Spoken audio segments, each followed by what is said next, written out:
বন্ধুরা, আপনাদের যাদের খামার আছে তাদের জ্ঞাতার্থে বলছি, ছোট বাচ্চাতে লাম্পে রিস্ক বেশি, এটা আপনারা সবাই জানেন, যারা বিশেষ করে খামারে, যারা বিশেষ করে ডাক্তার।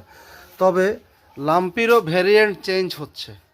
লাম্পি সাধারণত 5 টাকা আদলির মতো বড় বড় হয়ে গোল গোল ওঠে, আর কিছু কিছু লাম্পি উঠে পা ফুলে যায়।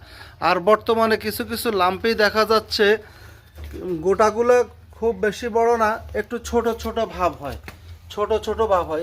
এই যে লক্ষ্য করে দেখুন, তার শরীরে অন্তত যদি খুঁজে বের করা হয় 3000-এর উপরে গোটা আছে। তারপরে এই এই যে দেখেন নাকের যে সাদা অংশ, এটা যথেষ্ট লাল হয়ে গেছে, এটা নাকি আরও লাল ছিল। তো লাম্পিরও ভ্যারিয়েন্ট চেঞ্জ হচ্ছে। এই যে আগে যে বোবাইন এফিমেরাল ফিভার ছিল, তারও এখন ভ্যারিয়েন্ট চেঞ্জ হয়েছে। এই বছর বোবাইন এফিমেরালে অনেক জায়গায় অনেক গরু মারা যাচ্ছে, যেগুলো বড় বড় ডাক্তাররা চিকিৎসা করছে, তাদের হাতেও কিন্তু অনেক জায়গায় গরু মারা যাচ্ছে।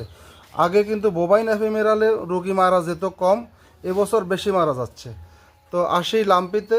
লাম্পি সাধারণত বড় বড় গোটা হয় অথবা পা ফুলে, কিন্তু এখন দেখা যাচ্ছে লাম্পি ছোট ছোট গোটা হয়, এইভাবে ভেরিয়েন্ট চেঞ্জ হয়ে। আর এইটার তাপমাত্রা আছে এখন 108, যেটা হাই রিস্ক।